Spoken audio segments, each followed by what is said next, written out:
Sobre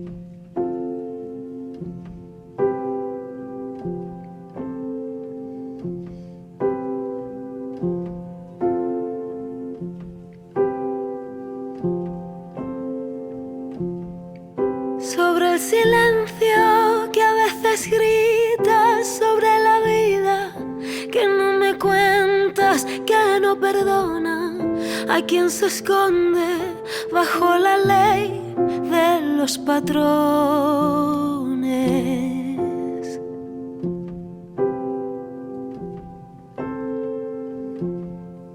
La despedida abrió la herida de tantas vidas que eran esquivas, que se nos pintan para ser dignas, que se transforman en pesadillas.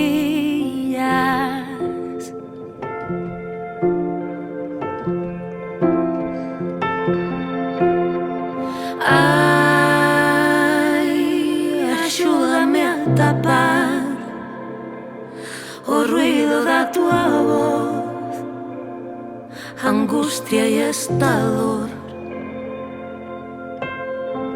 Ay, móstrame o perdón